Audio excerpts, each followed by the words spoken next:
You know, I usually stay out of these conversations, but with Caitlin Clark, I can't stay silent anymore.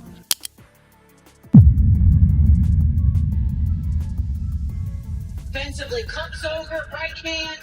Oh, that hand does hit the face on the follow-through, though. She does. The most revealing thing about how the Wnba's elite players have navigated their competitive matchups against Caitlin Clark this season is not any single incident or any single player's behavior, but the full pattern of approaches that has emerged across the league when opposing coaching staffs and opposing rosters have had to decide how to compete against the most offensively dangerous and most commercially significant player the sport has produced. That pattern, examined across multiple teams and multiple games and multiple individual player approaches, tells a story about competitive culture in professional women's basketball that is more analytically interesting and more institutionally important than any single dramatic moment has been able to fully capture. Breanna Stewart and the New York Liberty have brought one approach to that competitive challenge. Alyssa Thomas and the Connecticut Sun brought another. A'ja Wilson and the Las Vegas Aces have brought a third. And the differences between those approaches, in what they chose to do with their physical capabilities and their competitive advantages relative to Clark, reveal something specific about the values each player and each organizational culture has brought to the question of how to compete against someone who is simultaneously the sport's best player and its most physically targeted one. Today, we are breaking down the full documented pattern of how elite Wnba players have approached competing against Clark this season, examining what each approach reveals about the individual players and the organizational cultures behind them, and showing you what the differences between those approaches tell you about the specific fault lines within the sport's internal culture that this season has made impossible to ignore. Stay with me, because around the 10-minute mark, I am going to show you something about the relationship between how different players have chosen to compete against Clark and their own documented public statements about the broader situation surrounding her that reveals a coherent picture of where the competitive culture of this league actually stands on the question of where the line is between hard basketball and something the game does not sanction. To understand why the pattern of how elite players have approached competing against Clark is analytically important beyond the immediate competitive stakes of any individual game, you have to start with understanding what Clark's presence in a game actually requires from opposing players and coaching staffs at a functional level, and why those requirements create genuine and consequential choices that reveal values rather than just tactics. Clark's offensive gravity, her shooting range, her processing speed, and her playmaking ability create a defensive challenge that has no clean solution available within normal competitive basketball parameters. You can load up your best defenders on her and accept that the rest of Indiana's offense will have favorable matchups. You can try to deny her the ball and pressure her off her preferred spots and accept the athletic cost of maintaining that pressure for 40 minutes. You can try to disrupt her through physicality and accept that the question of where hard competitive defense ends and deliberate targeting begins will be raised by every official, every broadcaster, and every observer in the building. Each of those choices is a legitimate competitive decision within the range of what professional basketball sanctions, and the specific choice each team makes reflects genuine basketball judgment about what their personnel and their system are best equipped to execute. The problem arises when the physicality option is applied not as a competitive disruption tactic within the game's normal parameters, but as a deliberate targeting strategy that takes advantage of specific documented physical vulnerabilities and that continues at levels and in specific forms that fall outside what the game's conduct standards are supposed to permit. The line between those two things is not always clear in individual instances, which is precisely why the pattern across multiple games and multiple players is more analytically informative than any single play. Breanna Stewart's approach to competing against Clark represents the clearest available example of how an elite player with the physical capability and the competitive intensity to make Clark's night extremely difficult can do so in ways that remain unambiguously within what the game sanctions, and that therefore allow the competitive result to stand as a pure basketball evaluation rather than as a conduct question. Stewart is one of the most physically imposing and most versatile players in the Wnba, with the size, the athleticism, and the defensive intelligence to contest Clark's shots, disrupt her ball screen actions, and create the kind of physical contest at the point of attack that limits what Clark can do without crossing into conduct that generates the accountability conversation that has surrounded the Alyssa Thomas incident. Her documented competitive approach to Clark in their matchups this season has been consistently hard, consistently physical within the game's standards, and consistently evaluated afterward, without the kind of specific incident review that characterizes what happened in the Thomas game. That is a meaningful distinction, not because the absence of a flagrant foul review makes everything that happens in a competitive basketball game automatically appropriate, but because it reflects a specific kind of competitive discipline that chooses to maximize physical disruption within the game's conduct standards, rather than to push beyond those standards in ways that raise questions about whether the competitive result was achieved through basketball or through something else. Stewart's approach provides the clearest available counterfactual to the Thomas approach, because she has the physical capability to do what Thomas did and the competitive motivation to make Clark's night as difficult as possible, and has consistently chosen not to cross the specific lines that Thomas crossed. Here is the Stewart dimension that most of the coverage of this comparison has been missing, and that makes her specific approach more analytically significant than simply noting that she plays hard but fair. Stewart has also been one of the players in the league most clearly positioned within the broader competitive culture conversation that this season has generated, and her documented public statements about her own competitive approach and about the broader questions surrounding Clark's situation reflect a genuine and internally consistent position about where the competitive line should be that is worth examining directly rather than simply inferring from her conduct. Stewart has spoken on the record about what hard competitive basketball looks like from the perspective of a player who has been on the receiving end of physical attention throughout her career and who understands the difference between the kind of physicality that is part of what elite competition looks like and the kind that reflects something different. Her statements, measured against her conduct in competitive matchups against Clark, show a consistency between what she says and what she does that reflects a genuine and stable competitive philosophy rather than a convenient public position adopted after the fact. The specific content of those statements and the way they connect to her observable conduct is the most useful available evidence about what a competitive culture that has internalized the distinction between hard basketball and deliberate targeting actually looks like when it is embodied by a player at her level. The A'ja Wilson dimension of this pattern adds another layer of complexity, because Wilson's competitive challenge when facing Clark is different in kind from Stewart's, and requires a different kind of analysis to properly understand. Wilson is primarily a forward whose defensive responsibilities do not require her to be in direct one-on-one competitive situations against Clark, in the same way that perimeter defenders are, which means the question of how she has approached competing against Clark is less about what she does in individual defensive possessions, and more about how the broader competitive culture of the Aces organization has shaped the environment in which those possessions unfold. The Aces team-level approach to competing against Clark has generally reflected the kind of disciplined and system-oriented competitive philosophy that their organizational culture has been built around, with physical disruption tactics applied within what the game sanctions, and with the specific kinds of escalating physical attention that generated the Thomas incident largely absent from their competitive repertoire against Indiana. That team-level culture reflects in significant part Wilson's own competitive philosophy and her standing within the Aces organizational hierarchy, because teams take on the competitive values of their dominant personalities, and Wilson's dominant personality has consistently reflected a genuine respect for competitive excellence that extends to how her team competes against the other team's best player. Her documented public statements about Clark throughout the season have been consistently marked by genuine acknowledgement of Clark's competitive quality, offered in the context of competitive rivalry, rather than in spite of it. And those statements reflect the same competitive value system that her team's approach to competing against Clark has demonstrated on the floor. Now here is where the Thomas contrast with both Stewart and Wilson becomes most analytically revealing,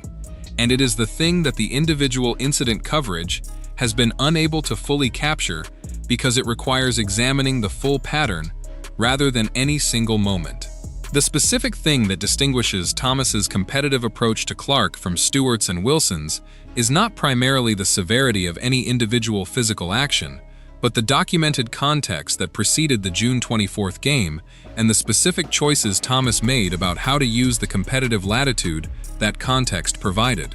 The June 22nd game set up a specific dynamic in which Thomas could reasonably have concluded that the officials' approach to calling the game would provide significant latitude for physical play. And the question of what she chose to do with that latitude is where her competitive approach diverges most clearly from what Stewart's and Wilson's competitive philosophies would have produced in the same context. The deliberate choice to use the physical latitude the officiating environment appeared to offer to push well beyond what competitive basketball sanctions, combined with the specific targeting of documented physical vulnerabilities rather than of competitive strengths, reflects a competitive value system that is different in kind from what the most elite and most competitive players in the league have demonstrated in their own approaches to the same competitive challenge. That difference is not primarily a talent difference or an athleticism difference, or even primarily a competitive intensity difference. It is a values difference, and the values difference is what makes the Thomas situation a conduct question rather than a competitive basketball question. Remember the relationship between how different players have approached competing against Clark and their documented public statements about the broader situation? We are getting to that now, because it is the connection that ties the competitive pattern to the institutional culture question in a way that makes the full picture more analytically coherent than the individual pieces have suggested. The players who have approached competing against Clark in ways that remain within what the game's sanctions have consistently been, the players whose documented public statements about the broader situation reflect a genuine and stable competitive philosophy that treats the distinction between hard basketball and deliberate targeting as real and meaningful rather than as a rhetorical construction. The players whose competitive approaches have crossed into territory that the game does not sanction have consistently been the players whose public statements about the broader situation have reflected a competitive philosophy that treats the distinction as less meaningful and that places more weight on competitive results relative to competitive conduct. That pattern is not a perfect correlation, and it does not apply uniformly to every individual situation, but as a general characterization of the relationship between competitive philosophy and competitive conduct across the full range of elite players who have faced Clark this season, it holds up well enough to be analytically informative rather than trivially coincidental. Here is what the coverage of the competitive culture question around Clark's matchups this season has been consistently under-examining, and it changes how you understand the broader institutional implications of the pattern. The Wnba's competitive culture, meaning the shared understanding among elite players about where the line is between hard basketball and something the game does not sanction, is not uniform across the league and has not been stable across the season. Different players, different organizations, and different competitive contexts have been applying different standards to the same question of how to compete against Clark, and the variance in those standards is wider than the variance you would expect to find in a competitive culture with genuine consensus about where the relevant lines are. That variance is itself an institutional problem, because a competitive culture without genuine consensus about conduct standards produces exactly the kind of inconsistent competitive environment that makes officiating difficult, that creates conditions for escalating physicality, and that forces individual players to make case-by-case judgments about how much latitude the officiating environment appears to be offering, rather than operating within clearly understood shared norms. The second dimension worth examining here is what the pattern of how elite players have approached competing against Clark reveals about the relationship between competitive philosophy and the specific organizational cultures that have shaped those philosophies over each player's career. Because the organizations that have consistently produced players who maintain appropriate competitive conduct standards against elite opponents, and the organizations that have produced players whose competitive conduct has raised questions this season, are not randomly distributed across the league, and the pattern of which organizations appear on which side of that distribution is itself institutional information about where the WNBA's competitive culture work needs to happen. Here is my verdict on what the full pattern of how elite Wnba players have approached competing against Clark this season tells you about the state of the sport's competitive culture. Stated directly, the pattern reveals a competitive culture that has genuine and admirable examples of elite players competing at the highest level of physical intensity within what the game sanctions, exemplified by Stewart and Wilson, alongside documented examples of elite players making specific competitive choices that fall outside what the game sanctions, and that reflect a competitive philosophy more permissive about the use of physical targeting against documented vulnerabilities than the sport's own stated standards allow. The first reason this verdict matters is that the existence of both patterns within the same competitive season demonstrates that the conduct standards failures are not universal within the competitive culture, and that the players and organizations who have maintained appropriate conduct standards provide a genuine model for what competing hard and competing cleanly looks like,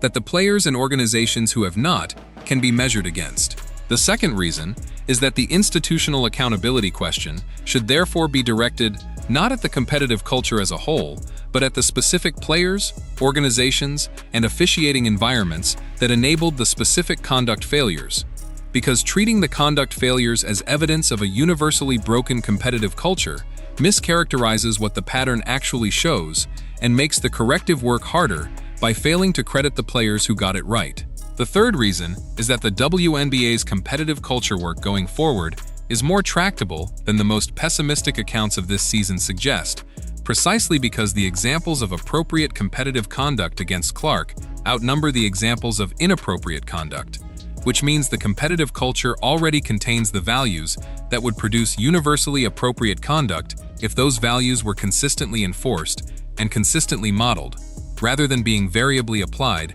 and inconsistently enforced. The strongest counter-argument is that the pattern I am describing is more ambiguous than the analysis suggests, and that the distinction between appropriate competitive physicality and inappropriate targeting is genuinely difficult to draw in real time in ways that make the values-based explanation for conduct differences less compelling than a simpler explanation based on individual heat-of-the-moment competitive intensity.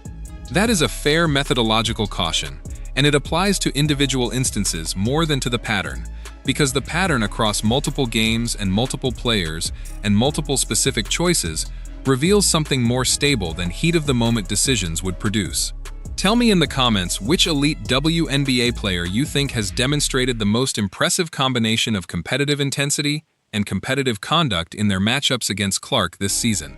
And tell me specifically what their approach has looked like and why you think it represents the standard that the broader competitive culture should be aiming for.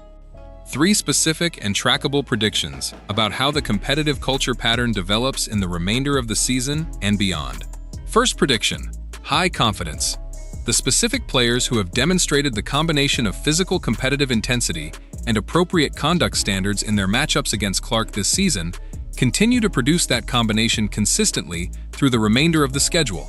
Because the values consistency that makes the pattern identifiable across multiple games is not situational and does not depend on the specific circumstances of any individual game to sustain itself. Second prediction: medium confidence. The WNBA's officiating approach to games involving Clark shows measurable change in how it manages the physical contest at the point of attack, following the Thomas suspension and the broader accountability pressure the Thomas incident generated, with the change visible primarily in the frequency and the timing of contact calls relative to the documented pre-Thomas incident pattern, and the change most visible in matchups involving players and teams whose competitive approaches had been most clearly enabled by the pre-Thomas officiating environment. Third prediction: the risky one. Low confidence but analytically significant. The competitive culture divergence between the players and organizations that have maintained appropriate conduct standards and the players and organizations whose conduct has raised questions this season